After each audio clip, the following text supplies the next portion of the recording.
So one of the things that prevents us from being mindful, present, to enjoy life, to be present, to be joyful, is that we have deep-seated, unresolved grief.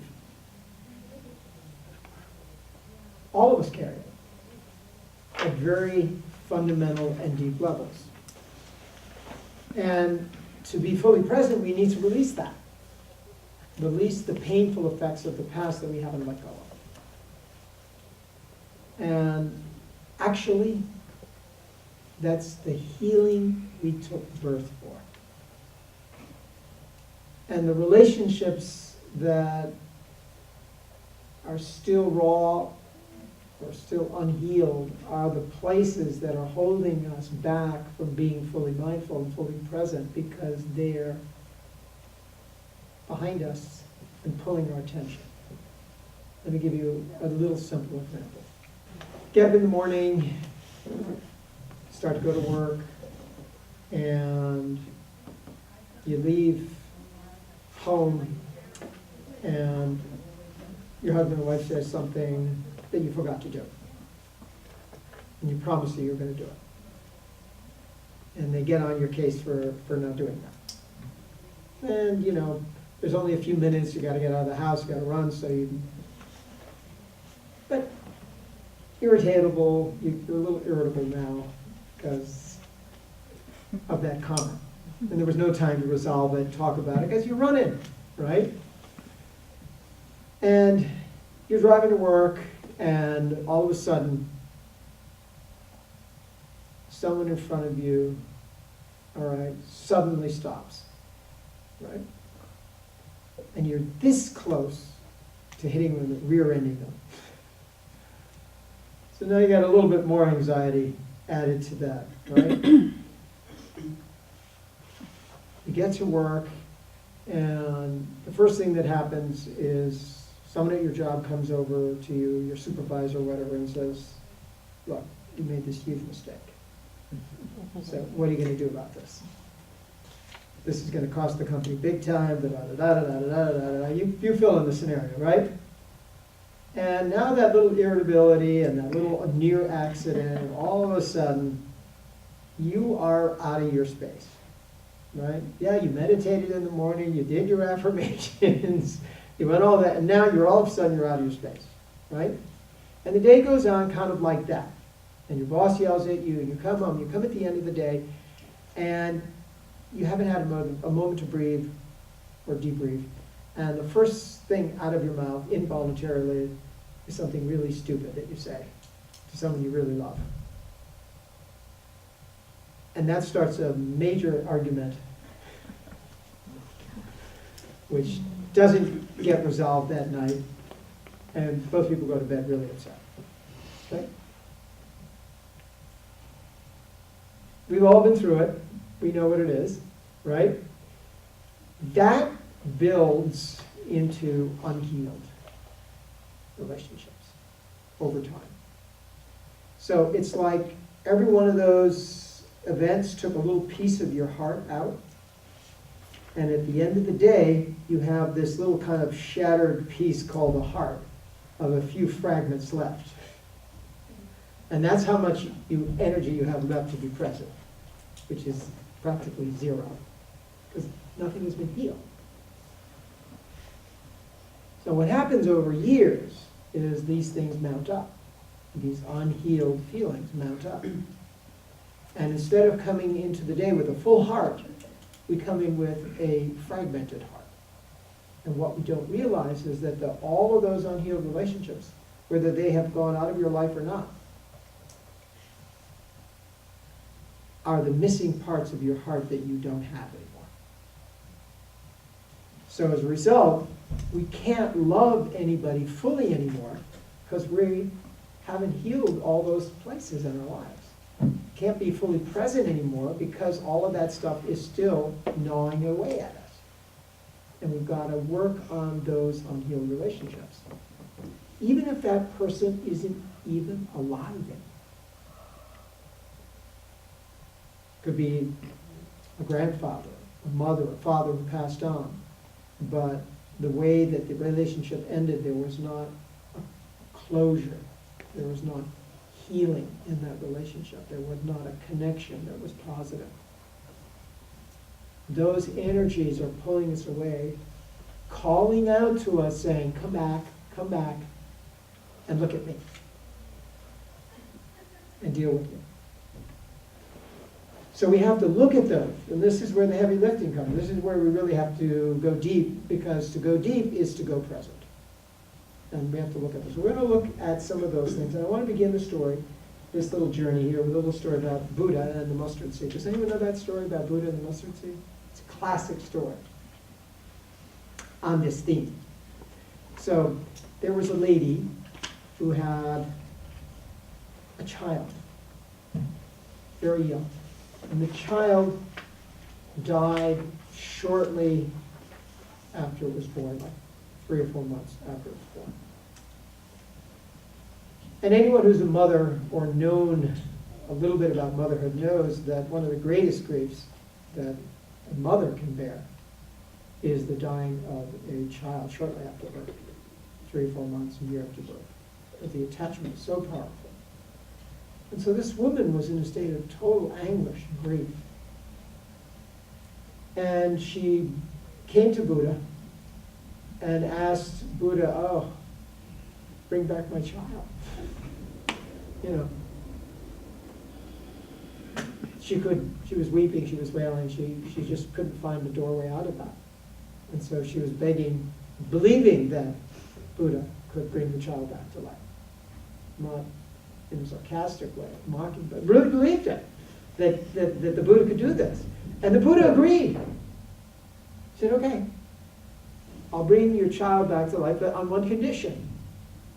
I want you to go and get me a mustard seed from the home in which nobody has seen death. And she was so excited, oh my God, I'm going to get my child back. This is wonderful. And she begins her journey, and she goes from town to town. And she would knock on the door and say, do you have a mustard seed? Sure, we have a mustard seed. And by the way, have you, anyone in your family or your seen death? And he said, of course. And she went from one place after the other place after the other place. And finally she realized, she got the teaching. She realized, wait a second, this is universal. Everybody's seen that. She comes back to the Buddha, and the Buddha said, well, what happened? He said, I found plenty of mustard seeds, but nobody who has not seen or experienced the grief of death. And she understood that things change. Nothing is permanent here. Nothing is going to last. And this is one of the most important realizations we talk about in Buddhism, that everything is transitory and impermanent. But it is precisely because of its transitoriness and impermanence that we have to pay attention to what is happening, because it doesn't last long, and we have to deal with it now. Because if we don't, those things will hold on to us. And if that woman had not gone to Buddha and dealt with that and resolved that grief and understood what the teaching was, she would be hanging on to it for God knows how long. So this is the deep healing that we need to look at in terms of our own journey. That are really, this is, and when we release those, it's like we took a 10-ton bricks off of our back. And how that healing takes place, we'll talk more about that, what we can do to really release those so that we can really be present for the people who are still in our lives and fully present with them with the full capacity to love. Remember, be here now, be happy now, be love now. Can't be love now until we've done some of this unearthing and grief work that is still very deep within us. It's probably the hardest thing in the world to do, but it's probably the most important thing that we can do, because it's what keeps us from being fully present with the people that we want to be fully present with, and to be fully loving and being at our best for those people. Amy was sharing with me something that she has done, and I'm just going to turn the floor over to you just to share a little bit about your hospice work, and I'll tie it into what we're talking about here, if you don't mind. Would you do that?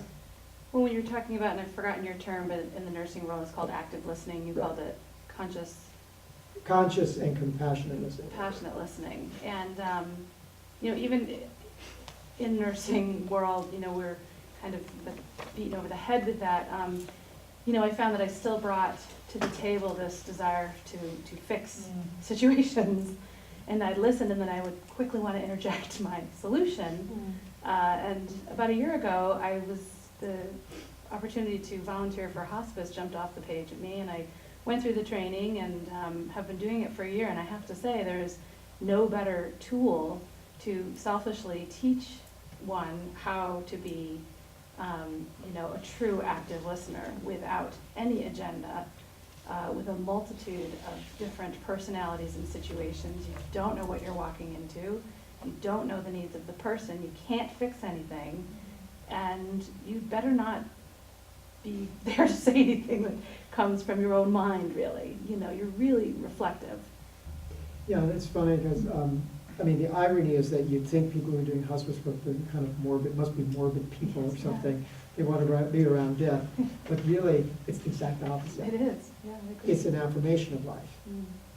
And I've been doing hospice volunteer work for about 35 years. My spiritual teacher recommended it. Buddhist teaching for many, many traditions. Why? Because you can only, in the presence of someone who has very little time, there can be no phoniness. There can be no not presentness. Because they have no time for people who are not present. They have so little time left. All of the silliness has got to go out the door because they want you to be fully there for them. And here's the connection to the healing. It is when we're fully there for people that the healing takes place. So if we're fully there for them in the hospice situation, being present without agenda, all right, there's a healing that can take place. And what often happens is they start to talk about things in their past that they need to get and release now. And they know it. And they need to get it out. And this has happened many, many, many times. I can't believe how, you will not believe how close a relation can be formed to someone who like that, who needs a place to let go of that and has not had the opportunity in their life to do that. The system requires it almost. It's like you can't go, because all of that we carry with us if we don't. So here's the $100,000 question. What are you waiting for? Do you have any guarantees you'll be here tomorrow, folks? Do you? Is there anyone here who can guarantee they're going to be here tomorrow? I can't guarantee it. And let me ask you again, are you ready to go tomorrow? Because if you are, you're healed. 2 steps in this journey. We need to look at those relationships that we need to go back to and heal. And if that person is gone, then we need to do a healing in an interior sense. And we can talk about that. If they're here but not part of our lives, we need to, whatever the situation demands. But if they're still part of our lives, we need to do that healing. And we need to take time to do that healing. It's very, very important. It could be the person that you're married with still, right now. But there's unresolved stuff that has just been sitting there, all right, that no one wants to look at because it's too heavy. But it's that stuff that is preventing us from being truly happy and wonderful and loving people that we can be.